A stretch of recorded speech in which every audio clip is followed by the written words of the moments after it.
Namaste, हमेशा खुश रहो बेटिया. I am JVN Dr. Meenakshi, Assistant Professor in Department of Shalakya Tantra, Faculty of Ayurvedic Science, Jyoti Vidyapeeth women's university. आज के इस वीडियो में डिस्कस करेंगे डिसीज ऑफ सलाइवरी ग्लैंड्स. जैसे पहले वाली दो वीडियोस में हमने डिस्कस किया था the non neoplastic disorders of salivary glands. आज वाले पीपीटी में इस वीडियो में हम शेयर करेंगे आपको न्यूप्लाज्म ऑफ सलाइवरी ग्लैंड्स, जिसमें आपके आते हैं benign tumours and malignant tumours. First है इसमें बिनाइन ट्यूमर्स. बिनाइन ट्यूमर्स में है सबसे पहले pleomorphic adenoma. It is the most common benign tumour of salivary glands. It can arise from the parotid, submandibular or other minor salivary glands. In the parotid, it usually arises from its tail. It can also arise from the deep lobe of the parotid and present as a parapharyngeal tumor in the oropharynx. Pleomorphic adenomas are slow-growing tumors and may be quite large at initial presentation. They are usually seen in third or fourth decade with propensity for females. They are also called the mixed tumors because epithelium and mesenchymal elements are seen in histology. The stroma of the tumor may be mucoid, fibroid, vascular, myxochondroid, or chondroid, and its proportion to the epithelial element may vary.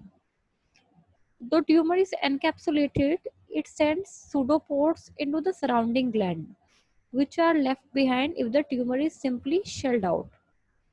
It is therefore essential that surgical excision of the tumor should include normal gland tissue around it. The treatment of this disease is superficial parotidectomy. Next benign tumor is adenolymphoma, which is also known as papillary cystadenoma lymphomatosum and also known as the Warthin's tumor. Warthin's tumor involves the tail of the parotid gland. It is usually bilateral in 10% of the cases. It can be multiple. This tumor is rounded and encapsulated. At times, it can be cystic with mucoid or brownish fluid. The treatment of Warthin's tumor is superficial parotidectomy. Here is an image of the adenolymphoma. Next disease is oncocytoma. It is also called the oxophil adenoma. And they arise from the acidophils called the oncocytes, and they usually do not grow larger than 5 centimeter and involve the superficial lobe of parotid. Benign oncocytomas are cystic rather than solid. Malignant oncocytomas are also seen. Oncocytomas show increased uptake of technetium-99. Treatment of oncocytoma is superficial parotidectomy. Next benign tumor of salivary gland is hemangiomas.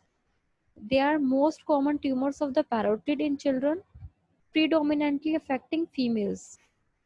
Most of them are discovered at birth, grow rapidly in the neonatal period, and then involute spontaneously. Cutaneous hemangiomas may coexist in 50% of the patients. They are soft and painless and increase in size with crying or straining. Overlying skin may show bluish discoloration. Surgical excision is indicated if they do not regress spontaneously. Here is an image of the hemangiomas in a child. Next benign tumor is lymphangiomas. They are less common and involve the parotid and submandibular glands. On palpation, they feel soft and cystic. They do not regress spontaneously and are surgically excised. Here is an image of a patient suffering from macrocystic lymphangioma before treatment.